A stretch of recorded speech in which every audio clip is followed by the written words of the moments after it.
Nós vamos falar hoje sobre o Pacto Federativo. Eu gostaria que fosse entendido como, na verdade, a transformação do Estado brasileiro, e essa transformação ocorre em várias dimensões. Dimensão fiscal, dimensão tributária, dimensão administrativa, descentralização de recursos. Ela tem várias dimensões. O importante é nós sabermos exatamente que é uma transformação do Estado. Então, eu queria, palavras iniciais seriam que o aparelho de Estado brasileiro foi arquitetado em uma ordem politicamente fechada. Eram bancos públicos, empresas estatais, preocupadas com acumulação de capital físico, investimento em infraestrutura. Eu digo sempre isso. Era construção de casas, então, BNH, subsídios a empresas e indústrias, BNDES,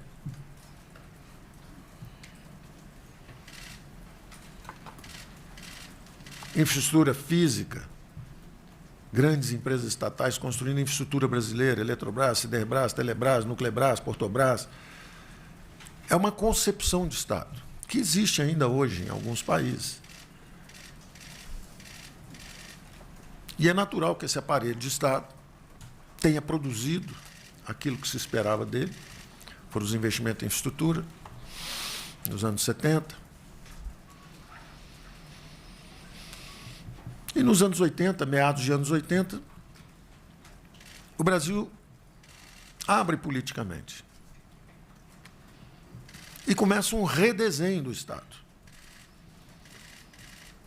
E eu, durante a campanha, disse isso, tenho repetido várias vezes, um Estado robesiano, um Estado moldado numa ordem politicamente fechada, começa a se transformar num Estado russoniano, para atender às legítimas aspirações sociais de uma democracia emergente.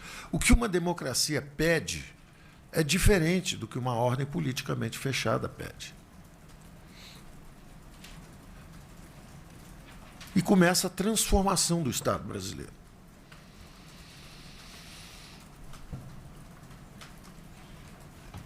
Só que nós estamos numa transição incompleta. Essa transição foi muito lenta e nós nos perdemos em alguns momentos da nossa história, economicamente, porque estendemos esses recursos para algumas áreas sem cortar em outras.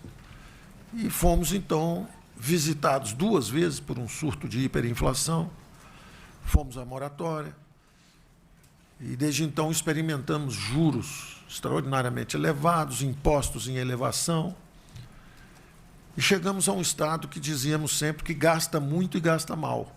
Gasta muito porque chegou a 45% do PIB, gasta mal porque gastava um plano Marshall em juros.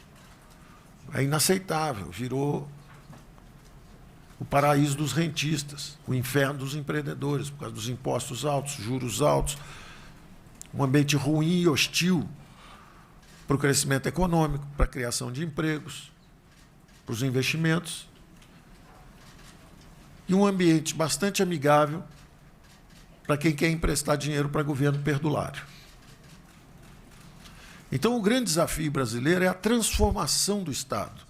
É como transformar esse Estado, que gasta muito e gasta mal, numa máquina eficiente e fraterna.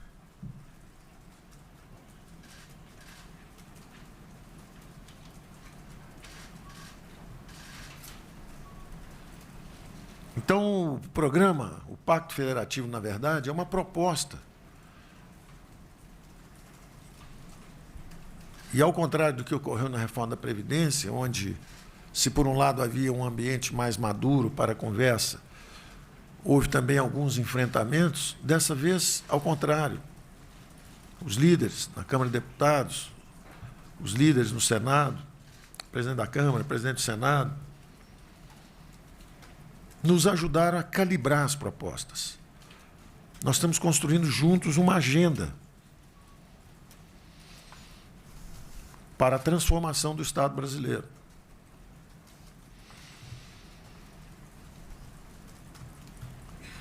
Essa transformação, como eu disse, ocorre em várias dimensões. Então, o Pacto Federativo é como se fosse um livro com vários capítulos. Ele é um grande acordo político para completar uma transição incompleta. A transição está incompleta. Nós saímos de uma ordem politicamente fechada, com um Estado aparelhado, para fazer infraestrutura, e fomos em direção à democracia, que tem suas legítimas aspirações, mas os meios de atender não são ainda os mais eficientes. Então, você acaba gastando muito dinheiro, e aí os exemplos de desperdício são abundantes, de ineficiência são abundantes. 280 fundos parados, subsídio, por um lado, para empresas grandes e nada para as empresas menores, quando, na verdade, devia ter uma enxurrada de microcrédito e menos subsídios para as empresas grandes. O governo virou uma gigantesca máquina de transferência perversa de renda. Então, nós estamos tendo que corrigir isso. A reforma da Previdência foi uma dimensão dessa reforma do Estado também. E agora nós vamos entrar em outras dimensões. Então, o primeiro capítulo do livro, e esse livro tem 6 capítulos. São 3 PECs enviadas para o Senado,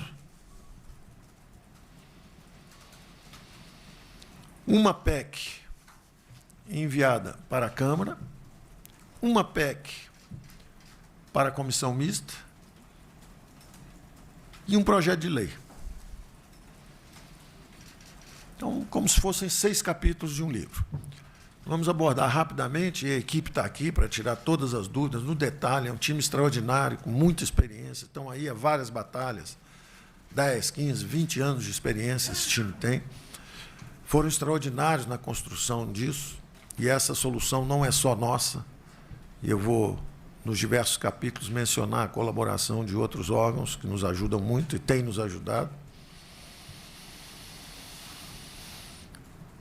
O primeiro capítulo eu chamaria propriamente da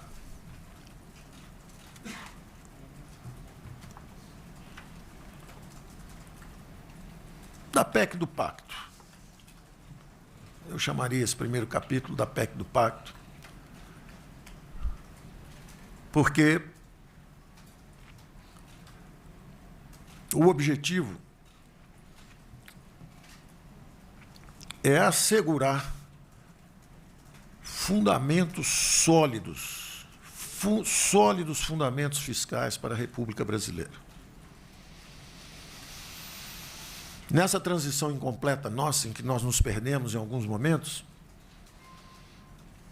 nós acabamos criando uma cultura de estabilidade monetária antes da lei de autonomia do Banco Central.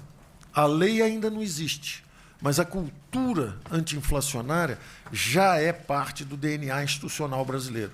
São aperfeiçoamentos institucionais.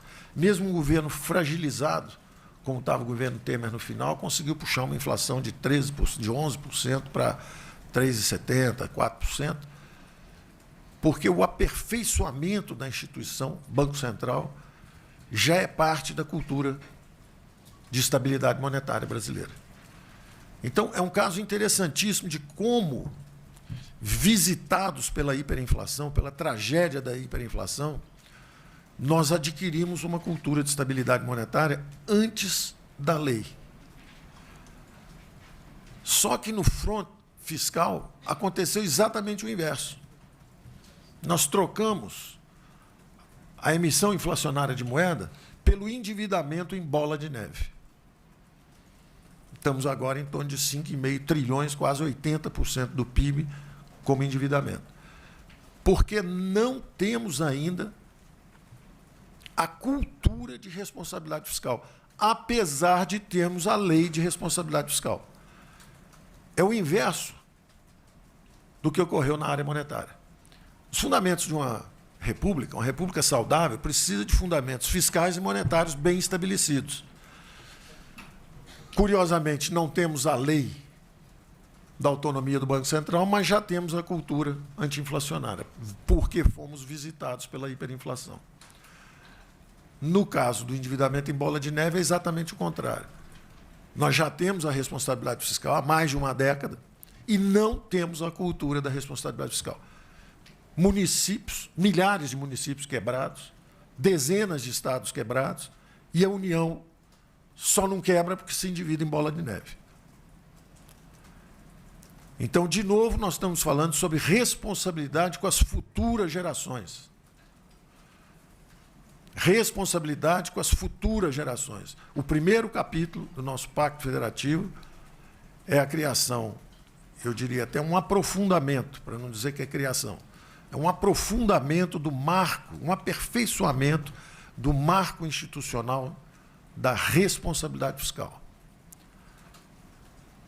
Nós temos que aperfeiçoar nossas instituições dentro desse espírito de responsabilidade com as futuras gerações. Então, nós vamos transformar o Estado brasileiro sabendo que temos que manter a responsabilidade com as futuras gerações. Nós não podemos nos endividar em bola de neve e jogar isso para filhos e netos também pagarem lá na frente.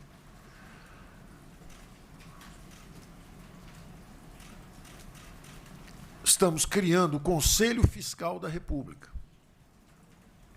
Presidente da República, presidente da Câmara, deputados, presidente do Senado, presidente do Supremo Tribunal Federal, presidente do TCU, presidente da Associação dos TCS, todos os poderes que têm a capacidade de manter ou desestabilizar o equilíbrio fiscal da República, se reúnem a cada 3 meses para exame, monitoramento e considerações sobre a situação fiscal dos entes federativos.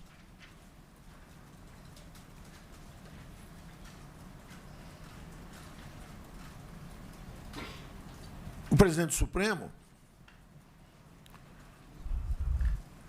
acompanhando e monitorando a situação de estados e municípios e a situação da União, leva sempre uma palavra de observância de responsabilidade fiscal para a avaliação do próprio Supremo, que tem que tomar decisões de altíssimo impacto nos orçamentos da República. Há contenciosos de 100 bilhões, contenciosos de 500 bilhões, há contas de todo tipo. E ninguém protege a viúva. A viúva é a União, é o Brasil. Da mesma forma o TCU, da mesma forma o TCE, todos que têm ajudado extraordinariamente ao longo desses 10 meses em que estamos conversando, todos têm a consciência, todos se voluntariaram, todos nos deram valiosíssimas observações e sugestões. Reconhecendo isso, o Supremo dizendo, olha, tem uma excessiva judicialização de conflitos de entes federativos. Um Estado começa a brigar com a União e jogam o pepino lá para o Supremo. Quando, na verdade, isso deveria ter sido resolvido previamente. Em contenciosos, como a gente vê toda hora. Um está sendo trabalhado agora pelo próprio ministro Gilmar Mendes com a Lei Candir, exigências passadas, quando há todo um futuro a dividir do pré-sal vindo e nós brigando por disputas passadas, disputas que não acabam nunca, não se encerram, criam contenciosos, instabilidade fiscal. Da mesma forma, 280 fundos com dinheiro carimbado, mais de 200 bilhões carimbados, dinheiro empossado que não consegue ser utilizado justamente para melhorar o bem-estar da população.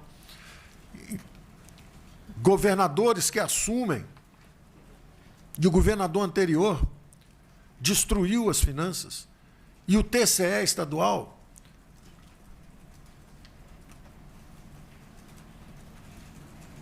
aprovou as contas no episódio claramente de transgressão da responsabilidade fiscal.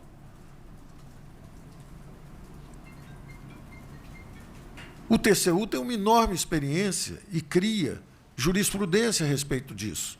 Porque os TCEs, e aí recebendo os TCEs e conversando com eles mesmos dizendo, seria ótimo para nós que nós pudéssemos ter esse tipo de interação e seguir uma espécie de direito consuetudinário, de acordo com as decisões da Suprema Corte, Supremo Tribunal Federal, de acordo com o parecer do TCU, nós então estaríamos armados e equipados para garantir a estabilidade financeira dos estados também. Da mesma forma, os prefeitos. Então, nós precisamos consolidar um novo marco institucional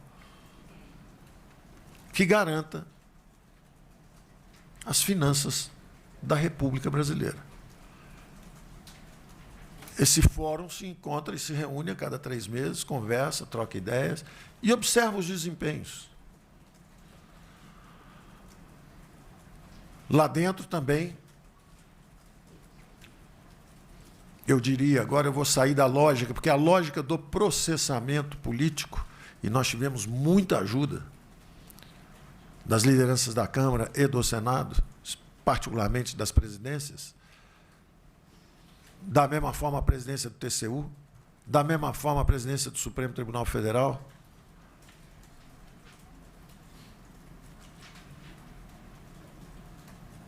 Nós tivemos muitas sugestões e justamente formulamos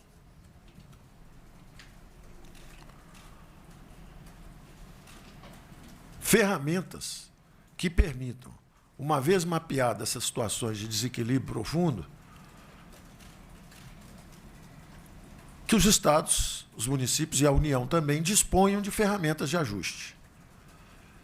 Então, eu vou falar agora um pouco sobre os capítulos econômicos em si, abandonando um pouco o que foi o processamento político. O processamento político diz o seguinte: primeira PEC é a PEC do Pacto Federativo, ela vai para o Senado.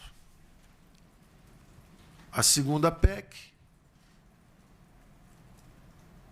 é a da desvinculação dos fundos, ela vai para o Senado.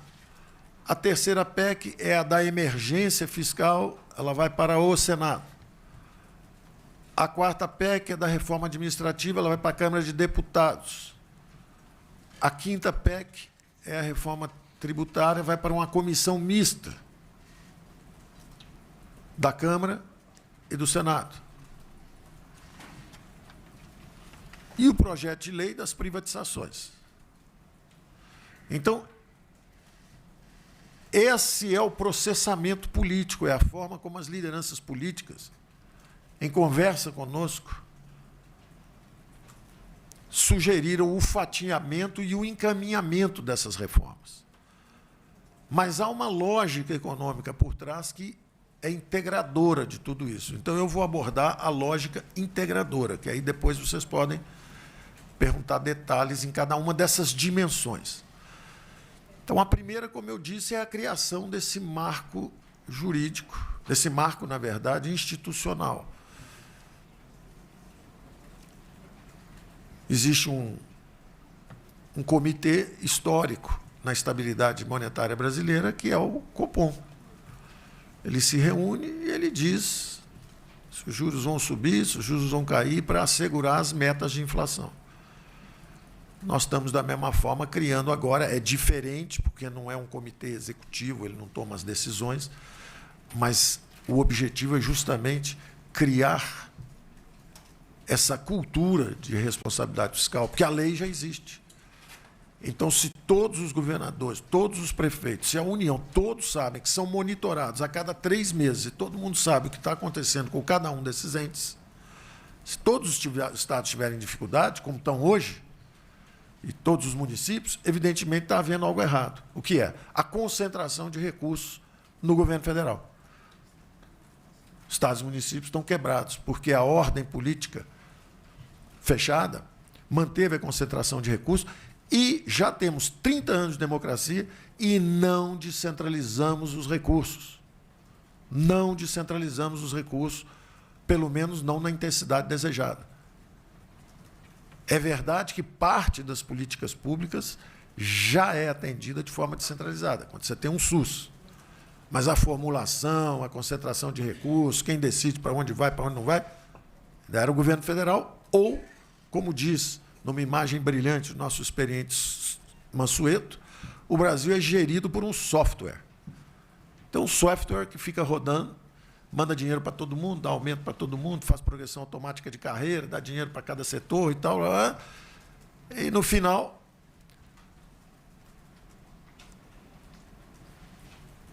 a classe política foi esvaziada de suas atribuições e responsabilidades. E fica a população na rua roncando.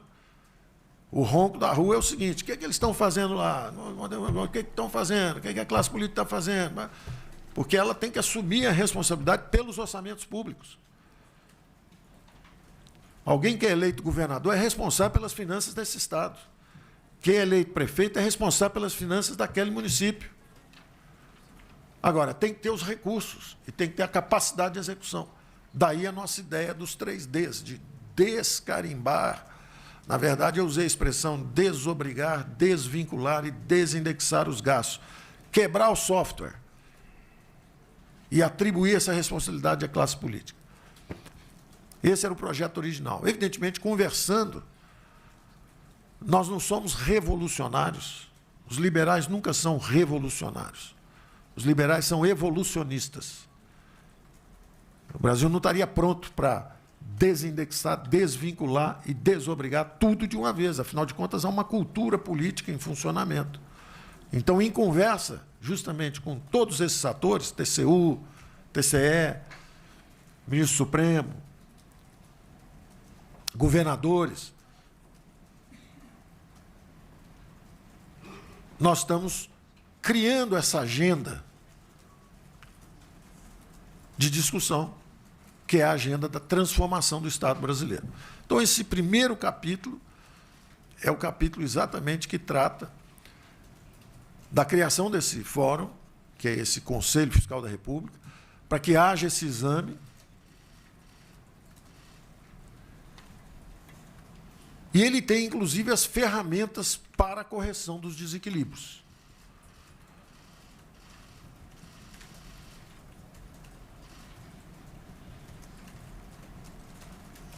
Ele envolve União, estados e municípios, ou seja, ele é abrangente para todos os entes federativos.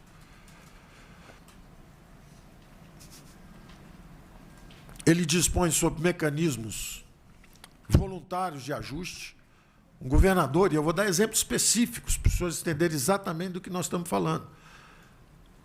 O governador Caiado assumiu, dia 1º de janeiro, ele sabia que o Estado estava mal. O governador Zema assumiu, o primeiro dia ele sabia que o Estado estava mal. O governador Eduardo, Rio Grande do Sul, primeiro dia sabia que estava mal. Poderiam ter pedido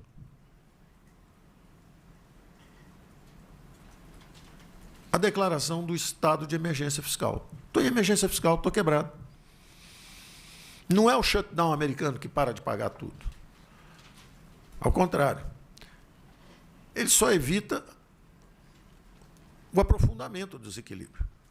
Como é que um Estado está quebrado vai dar aumentos automáticos para funcionários? Como é que um Estado está quebrado vai reajustar salários, benefícios, tudo? Então, ele precisa da declaração de que ele está em estado de emergência. Quando ele pede socorro, ele fala, olha, estou em estado de emergência fiscal. ele ganha esse direito. Ele pode interromper esses reajustes por um certo tempo. Naturalmente, aí entra o TCU para ver se o antigo governador do estado de Minas Gerais quebrou Minas Gerais e o TCE disse que estava tudo bem e avalizou as contas. O novo governador Zema entra e fala assim, para a festa, trava tudo, não posso dar ajuste, o Estado está quebrado. Estou devendo fornecedores, estou atrasado 3 meses de salários, para tudo.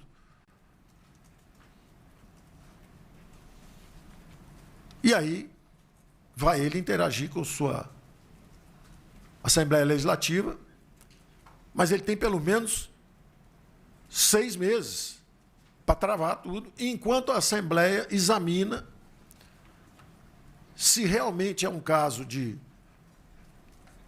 emergência fiscal ou não. Ora, um governador que vai pedir socorro, pede para travar tudo, e não estava em emergência fiscal, cá para nós não devia ser político, nós não ia nem ganhar a eleição. Né? É claro que é impopular fazer isso, mas ele pede essa decretação do estado de emergência fiscal. Aí ele dá ao TCU justamente a capacidade de interagir com os TCEs. O TCE vai lá e fala, olha, o TCU fala, vem cá, como é que o governador pediu isso aí? Vocês aprovaram as contas dele? Nós aprovamos. Ué,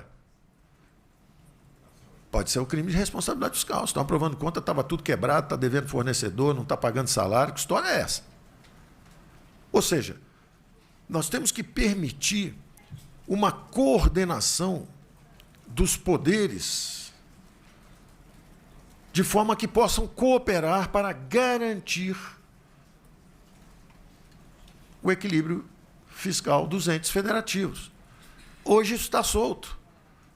Um quebra o Estado, outro quebra outro Estado, quebra outro Estado, quem entra pega uma herança maldita, não tem como ajustar, não tem instrumento, não tem ferramenta, não tem nada. Então nós estamos criando essa ferramenta, essa capacidade de decretar o estado de emergência fiscal. Aí depois ele vai conversar com a Assembleia dele. Aí, pessoal, examine isso aí, porque ó, o TCU está vindo aqui, quebraram tudo. O que vocês acham? Se a Assembleia quiser levantar o estado de emergência fiscal, é a responsabilidade da Assembleia. Ela vem e fala, não, não tem nada, eu não vi nada. Bom, eles estão assinando embaixo que eles estão subscrevendo a irresponsabilidade fiscal. Ou eles apoiam esse saneamento fiscal que está sendo tentado. Esse é o estado de emergência fiscal. Agora, pode ser que um governador não queira decretar isso. Não tem problema. Vida que segue para ele. Só que lá na frente, ele dispara travas automáticas para acabar com a festa dele. Se ele não tem coragem política de enfrentar o problema de frente, se ele está achando que ele pode ser irresponsável, talvez como o governador anterior, e vai empurrar essa bola para frente para gerações futuras e entregar um Estado quebrado, Estados empobrecem. Não são só os países. Minas Gerais é do tamanho da França.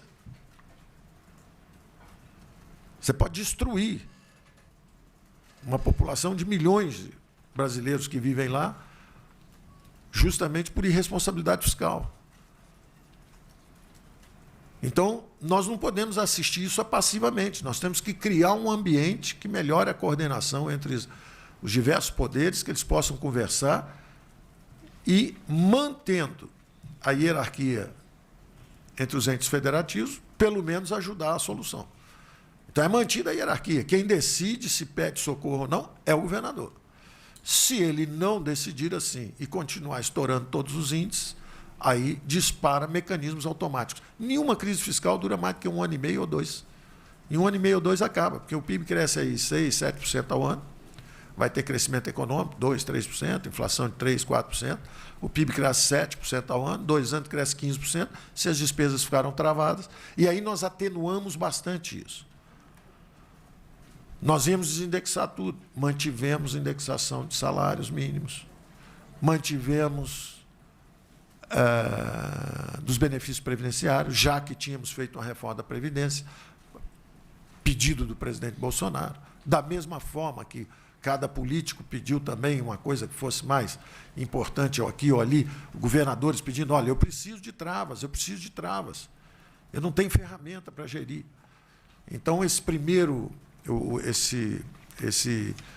primeiro capítulo é a criação do marco, o segundo capítulo é justamente essas ferramentas de controle de despesa, onde você tem, primeiro, esse estado de emergência, depois as travas automáticas e, finalmente, os mecanismos auxiliares, que nós chamamos, inclusive, de plano Mansueto. O governador que falou, olha, eu estou em estado de emergência fiscal, você trava as despesas, não pode dar aumento de salário e ter progressão automática de salário quem está quebrado.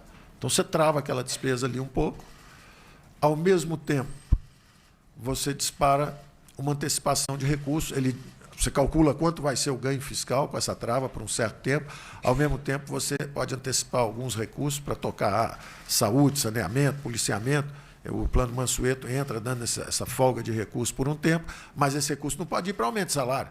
A máquina não pode gastar mais consigo do que com a população. Hoje é essa a situação. Vários estados chegam a 80% entre ativos e inativos. Quer dizer, na verdade, nós existimos para servir a máquina, em vez de a máquina nos servir.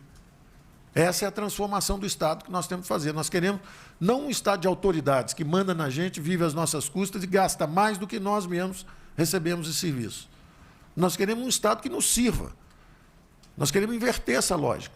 Em vez de ser uma lógica da autoridade, é a lógica dos servidores públicos. Então, para nos servir, saneamento, água, educação, saúde, segurança. E não uma máquina que existe para si. Era a terceira grande item de despesa. O primeiro grande item de despesa, a Previdência. Nós fizemos a reforma da Previdência. Segundo grande item de despesa, juros. Eu quero anunciar aqui os cálculos que você fez, o que seriam os nossos gastos, caso a dívida continuasse crescendo como estava, e com aquele juro de 7%, e o que elas são hoje, chega a quase 100 bilhões, o que nós economizamos em juros para frente. Então, atacamos a segunda grande despesa também, e agora estamos indo para a terceira, que é justamente permitir a quem está em desequilíbrio travar essa concessão automática de aumentos num país em crise, com desemprego enorme, dá uma travada lá.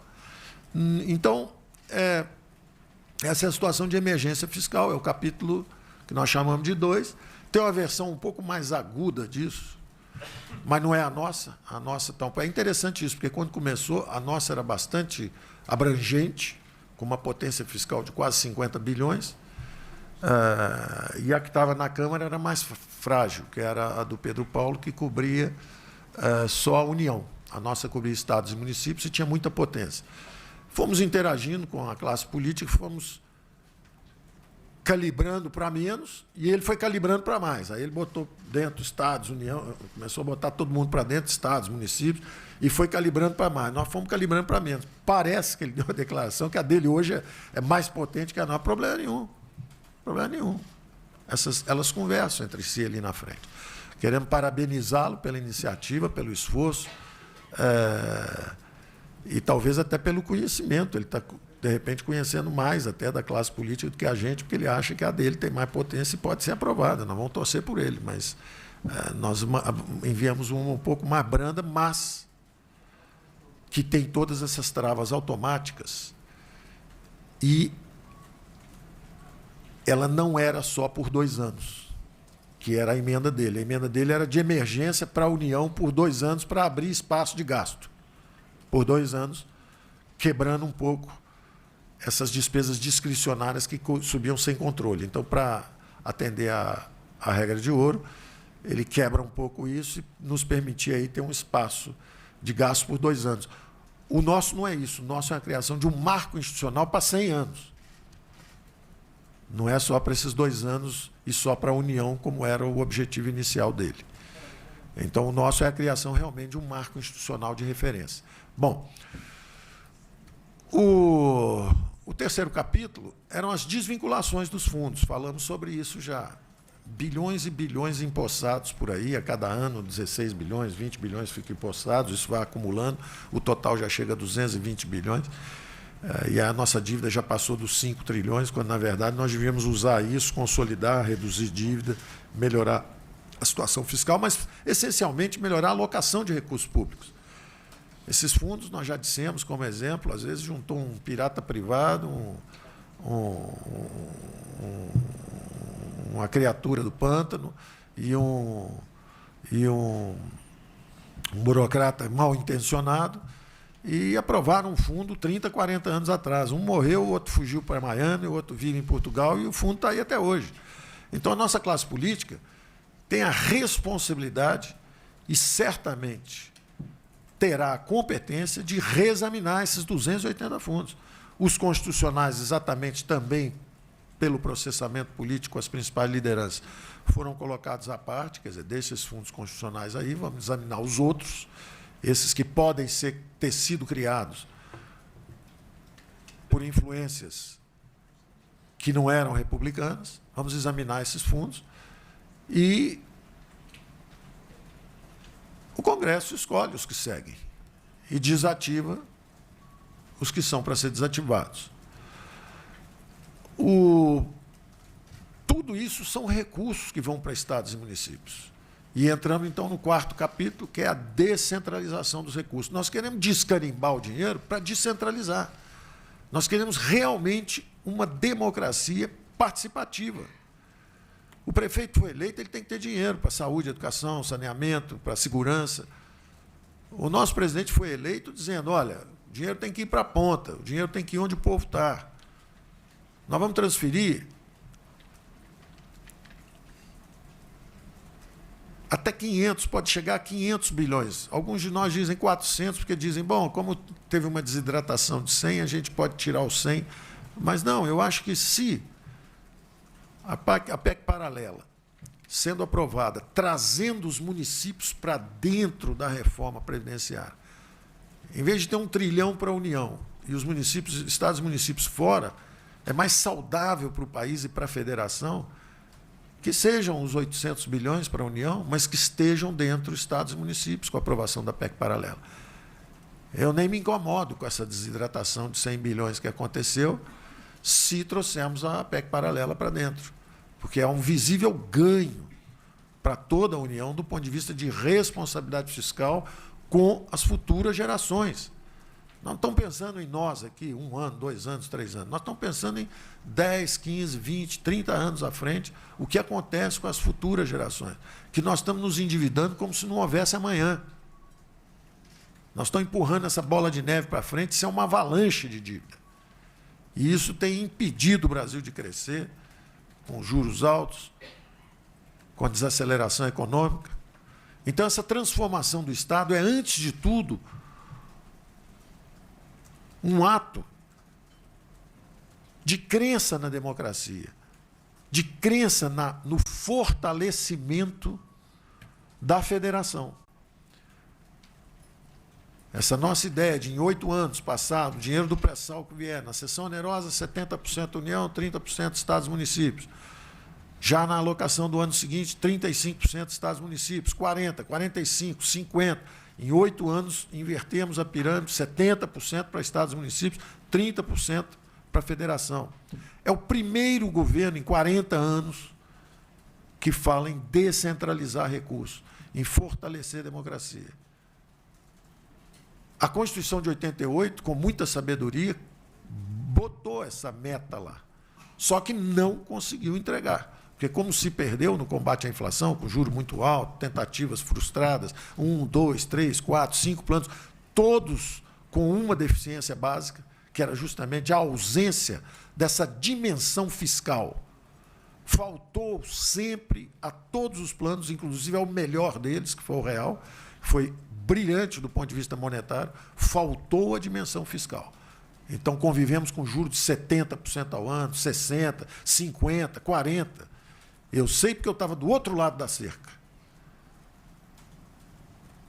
E o governo fazendo essa transferência brutal de recursos, porque estava só no freio monetário e com a parte fiscal frouxa.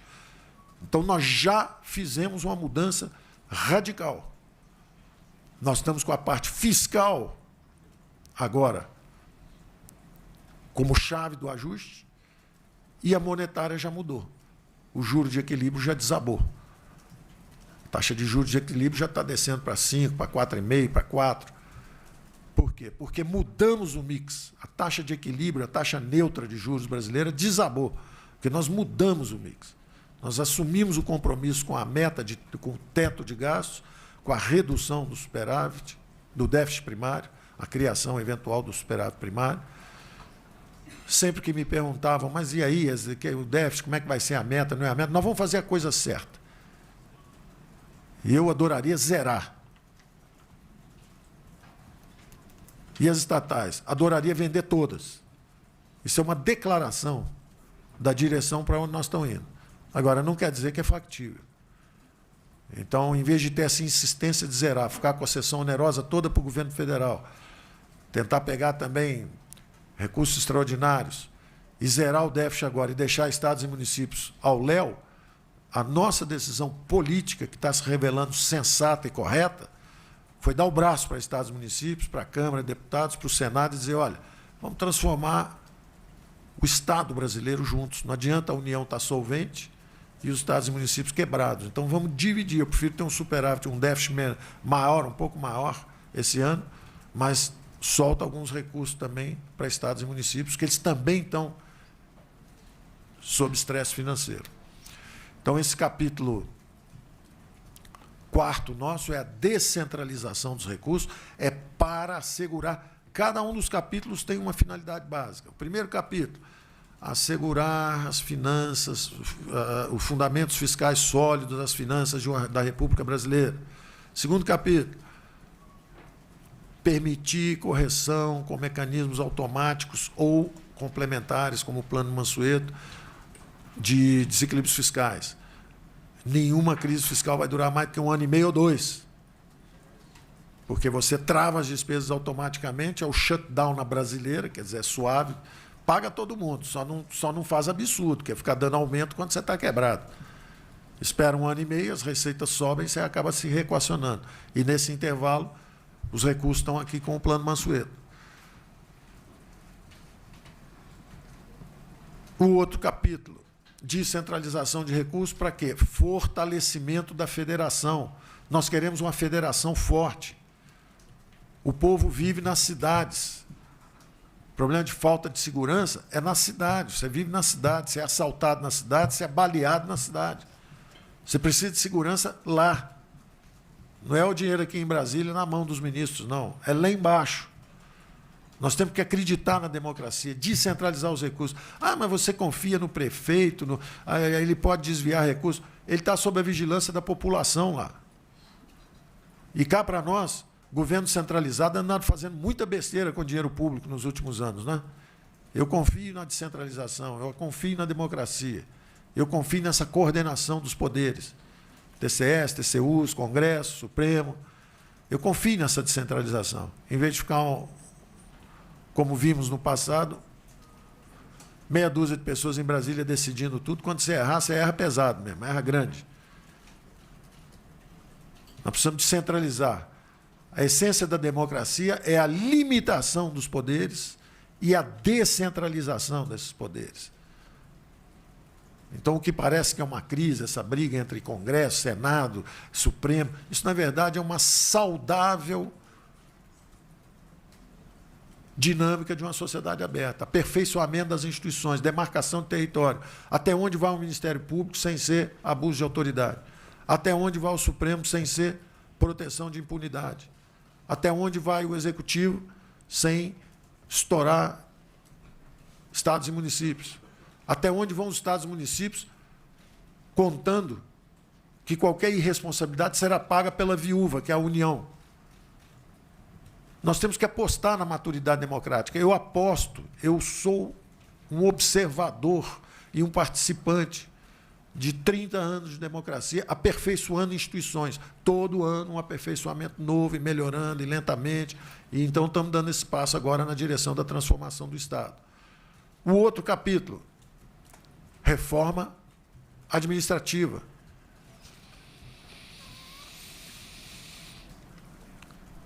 A mentalidade de servidor público é adquirida quando você serve a população alguns anos antes de ser efetivado.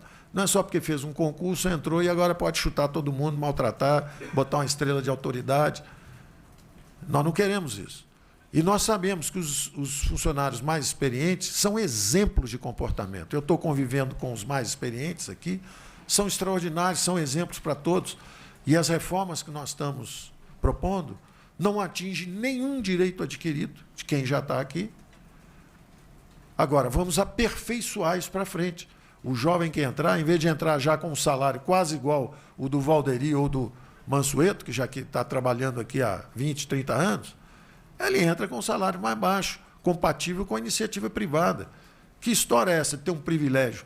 Se for ascensorista da Câmara, ganha 6 vezes o que ganha um ascensorista lá embaixo, numa cidade, na savana. Está errado isso. Isso é um privilégio, isso é inaceitável. Isso conspira contra a imagem do próprio funcionalismo no Brasil inteiro. Então, o que nós vamos fazer daqui para frente? Entra, seja um servidor exemplar, serve 3 anos, 4 anos, dependendo da profissão, do aperfeiçoamento. São 300 e tantas carreiras, vão ser reduzidas para 20 a 30 só. E tem que ter um período de servir mesmo, para ser selecionado. Bom, esse é realmente um servidor público. Ganha estabilidade de emprego, sem filiação partidária. Tem filiação partidária, você não é servidor do Estado brasileiro. Você é militante. Não vou dar estabilidade para um sujeito que pode ser militante à vontade, agora não tem estabilidade, é igual qualquer um de nós.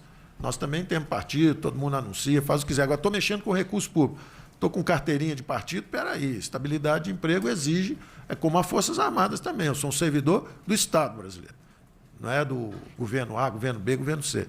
Então, isso é um aperfeiçoamento inspirado por eles mesmos. Eles são a referência. Os melhores funcionários públicos são as referências para as reformas que nós estamos propondo. Evidentemente, estudamos também o sistema na Inglaterra, nos Estados Unidos, na Alemanha, na França, e estamos propondo essas mudanças para frente. Como 40% estão se aposentando aí nos próximos 5, 6, 7 anos, já aconteceu particularmente conosco no INSS, houve alguns milhares que se aposentaram e foi tudo digitalizado e 97 serviços, pelo menos 92 já são totalmente digitalizados. Houve um aumento enorme da produtividade e uma valorização dos servidores que ficam, que são os que têm estabilidade, são os que têm ainda o aumento automático, isso tudo que nós não queremos que sejam as novas gerações tenham esses privilégios. Porque hoje, à luz das finanças da República, são privilégios. Só que nós estamos reconhecendo como direitos adquiridos lá de trás. Mas queremos mudar essa mentalidade para frente. E contamos exatamente com o comportamento exemplar dos atuais. Não é fácil. Eles mesmos estão ajudando a formular a reforma da Previdência, que os atinge, as reformas da carreira no futuro. Então, essa dimensão da reforma administrativa também está pronta e, evidentemente, submetida ao Congresso. O Congresso pode mexer à vontade. O que nós fizemos, ao contrário de pacote, pacotão, não sei o quê, eu até brinco, não é um pacote, são alguns pacotes. Então, não tem problema. Quer chamar de pacote, então chama. Chama de pacotes. Porque são alguns, não é um só, tem várias embalagenzinhas. Eu não gosto porque eu acho que ela não reflete o nosso espírito. O nosso espírito é um espírito de uma agenda de transformação para o Congresso brasileiro. A classe política se debruça sobre isso, mexe, altera. O pacote é de outros tempos, quando você baixava e estava aprovado na marra. Não tem nada disso que nós estamos fazendo. Nós assistimos, na reforma da Previdência, tirar o BPC, tirar o rural, e aplaudimos o resultado democrático. Problema nenhum.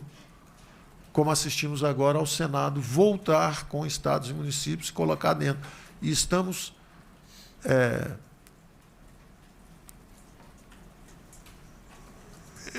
eu diria quase que extasiados com essa possibilidade, porque é realmente espetacular, é um funcionamento espetacular do Congresso. Quer dizer, ele recalibra um pouco a proposta original da Câmara, mas adiciona uma dimensão que faltava, que são os estados e municípios. Isso é espetacular, isso é uma democracia extraordinária, funcionando e calibrando e contribuindo para desenhar um país melhor. Por favor, deixa eu terminar, eu estou quase lá. Então, a outra dimensão são as privatizações, que também é a transformação do Estado. Nós vínhamos com as privatizações nesse início, fizemos IRB, BR Distribuidora, fizemos algumas, testando águas, né, também no início, querer vender muito, no início do governo, Justamente os mercados estão melhorando, estão antecipando melhoras para o futuro, estão avançando. Só que no ritmo convencional, as privatizações levavam 2 anos e 6 meses, uma coisa assim. É tempo demais, acaba o governo e você não consegue fazer. E, afinal de contas, foi parte da campanha. A população votou nessa transformação do Estado brasileiro. Isso, na verdade, é para liberar recursos para saúde, educação, saneamento, é a transformação do Estado, vamos sempre lembrar disso, em vez de ter uma porção de estatais aparelhadas politicamente, viraram focos de corrupção. Os senhores ouviram falar do mensalão? Foi no Correios. Os senhores ouviram falar do Petrolão? Foi na Petrobras. Os senhores ouviram falar de problema na Caixa Econômica Federal? Então não vamos esquecer disso. Nós falamos bastante sobre isso, de como a estatização ameaçou a democracia brasileira com corrupção, além de estagnar a economia. Um Estado aparelhado não investe, não deixa o setor privado investir, ainda vira foco de militância e corrupção política. Nós temos que transformar um Estado. Isso foi um compromisso de campanha. Então, se existe uma aliança política de centro-direita, ela tem que trabalhar nisso e tem que criar um fast track. Então, esse vai num projeto de lei de privatizações, que é a transformação. E, finalmente, temos também a reforma tributária. Reforma tributária nossa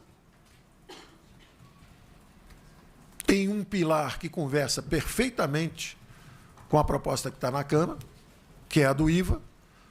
Nosso IVA dual conversa com a proposta do IVA. Tem o outro pilar dos impostos indiretos, do excise tax, que conversa com a do Raul, que está no Senado.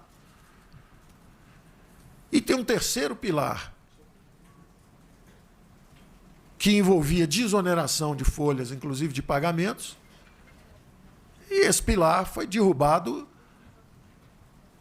por opiniões também, que estavam aí contra uma modalidade que tivesse um foco, uma base tributária diferente, que não fosse só consumo e renda. Você diversificando, você pode ter alíquotas bem mais baixas em todas as modalidades. Isso nos forçou a recalibrar todos os cálculos. Terminamos praticamente, estamos prontos para entrar, só que ela entra numa comissão mista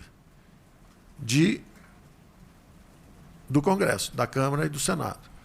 Mas ela vai conversar e ela vai progredir, e nós acreditamos também que vai ser um trabalho bastante profícuo. Essas dimensões andam em velocidades diferentes. Imaginem, analisar 280 fundos vai levar um tempo. Já uma reforma administrativa pode ser até que no final do ano já esteja aprovada. O pacto, essa construção também da descentralização de recursos, pode ser que já esteja aprovada no Senado. Não sei ainda se na Câmara também, até o fim do ano. Quer dizer, então, isso vai andar em velocidade diferente. Não tem problema nenhum. É um Congresso numa democracia vibrante, funcionando perfeitamente e redesenhando o Estado brasileiro.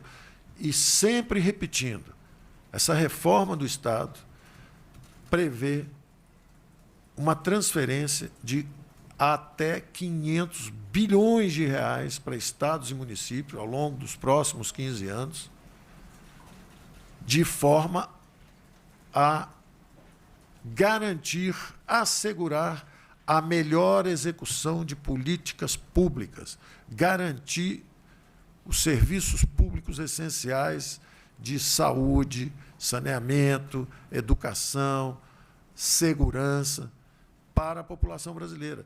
Então, é algo, quando as pessoas olham para um pedaço, falam, você está vendendo estatal por quê? Para que o seu filho tenha melhor educação, saúde, saneamento. É por isso que nós estamos vendendo uma estatal. Para, em vez de ficar sendo um foco de corrupção, de desvio de recursos, de paralisia de investimento público, que seja outra coisa. E quem está pedindo isso não sou eu, não. É a ordem democrática, é a democracia que está pedindo esses recursos. Nada contra a estatal. Só que os recursos são necessários para a saúde, habitação, para outras coisas. Então, vamos usar recursos privados para fazer chapa de aço, para fazer perfuração de petróleo, para entregar carta. Deixa o setor privado cuidar disso e vamos, com o governo, garantir creche, saneamento, educação básica, saúde, segurança pública, que foi exatamente a plataforma que elegeu o presidente. Então, eu fico por aqui. Eu vou ter que sair para uma outra reunião. Posso, de repente, responder uma ou duas perguntas rápidas, mas a equipe está aqui, e a equipe, quem conhece esse negócio mesmo é a equipe. Eu estou aqui só fazendo a propaganda do time. A turma que joga fica de manhã, de tarde, de noite em cima desses números, conhece tudo no detalhe, está aqui.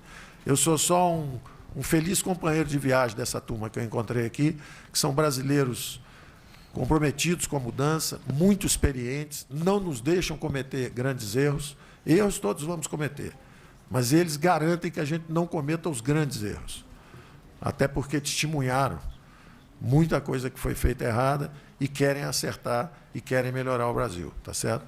Então, eu realmente vou ter que ir, eu deixo você com eles, mas eu volto. Acabando lá, eu venho correndo para cá, se vocês quiserem, ainda converso com vocês.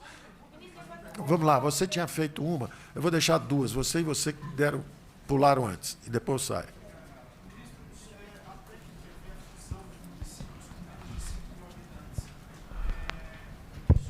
Às vésperas de um ano eleitoral, como é que o senhor avalia isso?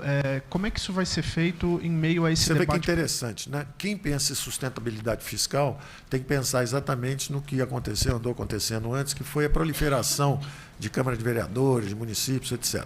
Isso cria desequilíbrios. Agora, seguramente, não foi um economista do nosso grupo que lançou isso lá, né? Quem pensa nisso aí, normalmente, é sempre uma liderança política, que chega e fala, olha, está acontecendo um negócio aqui. E são lideranças políticas experientes. E eles têm lá os combates deles. E nós vamos assistir isso aí. Do nosso ponto de vista fiscal, a gente sabe que realmente municípios têm dimensões ótimas, né? Se é grande demais é disfuncional, se é pequeno demais é ineficiente também. Nós não sabemos exatamente qual o tamanho ideal, mas vocês não acham que é um tema legítimo para um Congresso conversar? Hã? Não é que vem de fora. Quando a gente conversa com os políticos, porque, de novo, esse pacote não saiu da cachola de um economista. Vocês chamam por isso que eu não gosto da expressão pacote, porque o que sai da cachola de um economista é um pacote. O que sai de várias conversas ao longo de 10 meses, algumas ao longo de 30 anos, com uma porção de políticos experientes, essas ideias vêm. Olha, está havendo uma proliferação disso, daquilo, por que vocês não abordam esse aspecto? Coloque isso no Congresso. Senhores, cá para nós, quem é que deve decidir se município deve ter 5 mil, 10 mil ou 3 mil? Sou eu ou é o Congresso brasileiro? Não há nada mais oportuno do que deixar o Congresso conversar sobre isso. Então, isso vai, estimula, e eles têm a total capacidade de decisão. Falar assim, tira isso daqui, joga isso fora. Ou então, deixa isso aqui. Aí vem os parlamentares mais ligados aos municípios, vão dizer, não mexe nisso não mexe nisso não. Aí o governador, não, mas espera aí, eu também estou precisando de recurso aqui, você está com muito município pequeno dando dinheiro aí para vereador que não tem nada a ver. Isso é um problema político legítimo. A sua pergunta, moça, tinha uma moça aqui que tinha feito a pergunta. Era você. Era você passou a palavra para ela. Perfeitamente, eu gosto muito da Adriana. Gosto muito da Adriana. Pronto, a bola é com você, Adriana.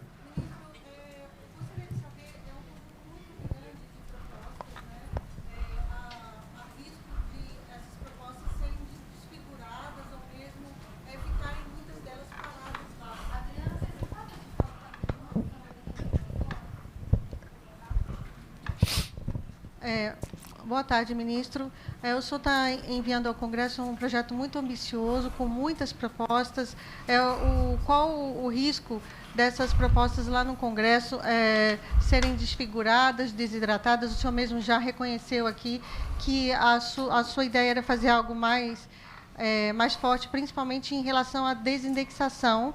Eu gostaria de saber também qual o papel do presidente, né, Jair Bolsonaro, para reduzir esse alcance dessas medidas e qual a sua previsão de aprovação, o que o senhor vislumbra daqui para frente? Vamos lá. Como eu disse antes, eu acho que são várias dimensões a transformação do Estado. A razão minha de colocar tudo junto, isso é muito interessante. A experiência da Previdência era uma experiência seguinte, era um buraco fiscal que ameaçava implodir o Brasil. Você vê que como descomprimiu a coisa econômica na hora que isso foi aprovado. Deu um horizonte de 15, 20 anos de estabilidade, os juros descem, a economia começa a andar de novo, começa a recuperar a dinâmica de crescimento. Então, isso era fundamental, era urgente e era quase que um desafio de sobrevivência. Quando acaba isso, entram as demais reformas em pauta.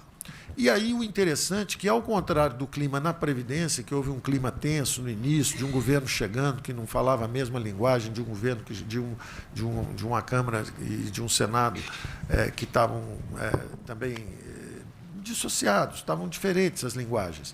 Quando a gente chega, foi muito difícil. Agora, curiosamente, durante esse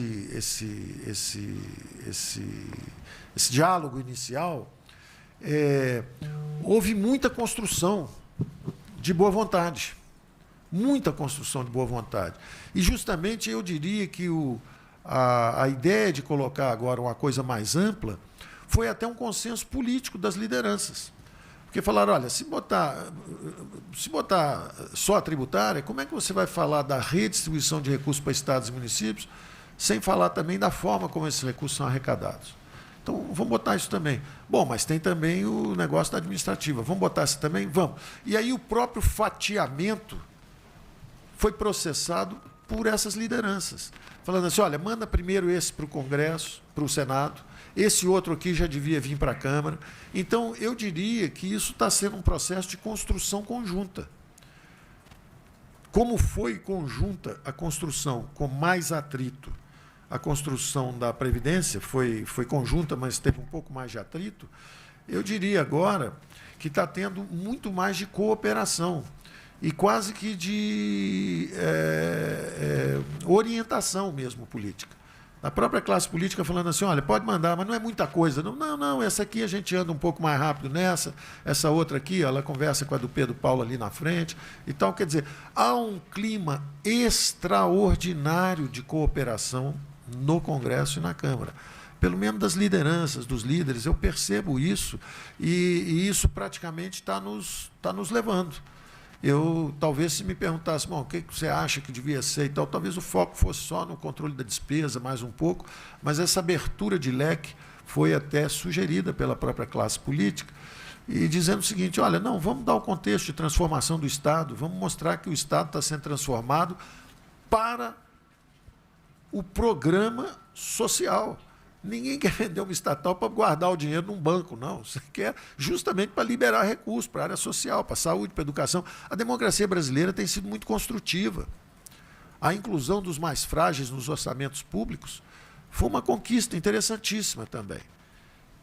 O problema é quando você faz isso, mas sem tirar o dinheiro do gato gordo, né? Você dá o dinheiro para o pobre e não tira do gato gordo, você leva tudo para a hiperinflação, você bota a máquina, essa gigantesca máquina de transferência de renda, transferindo renda para quem já é privilegiado, seja através de um banco público, dando dinheiro para o empresário campeão, seja através da Previdência, dando emprego para quem já tem estabilidade de emprego, salário muito maior do que na iniciativa privada, tem tudo, tem todas as vantagens, ainda tem uma Previdência muito melhor que os outros. Então, nós temos que transformar essa máquina. E essa compreensão hoje é do Congresso brasileiro. Isso é do Congresso brasileiro. Ele está querendo reescrever essa história da máquina pública brasileira. Então, nós temos que ir juntos nessa direção. Então, eu realmente não tenho receio disso ser fragmentado, pulverizado, desfigurado. Ao contrário, eu acho que nós temos uma belíssima agenda de trabalho para o nosso Congresso, para os próximos 6 meses, 1 ano. Acho que sim, algumas vão andar mais rápido que a outra. Eu acho que a administrativa está em ponto de bala, vai ser aprovada relativamente rápido. A tributária é um pouquinho mais complexa. Os 280 fundos levam mais tempo, mas a transferência de recursos e a descentralização para estados e municípios também pode ser mais rápido. Eu não arriscaria prazos. Eu prefiro que haja mais tempo para conversarmos sobre tudo isso do que ficar engavetando, solta uma no conta-gota, depois solta outra, não. Só a primeira, que era realmente decisiva, tinha que ser aquele clima de ou tudo ou nada, porque realmente o Brasil estava sob um risco extraordinário. Agora nós temos um pouco mais de tempo para redesenharmos o Estado brasileiro. A principal mensagem é essa, hein? O Estado brasileiro vai ser redesenhado, está sendo aperfeiçoado por um Congresso e um presidente da República reformistas. O presidente quer mudar, foi eleito para mudar, para promover mudanças. E o Congresso também foi eleito junto com ele e quer mudar, quer promover as mudanças. Então, eu estou bastante confiante nesse trabalho.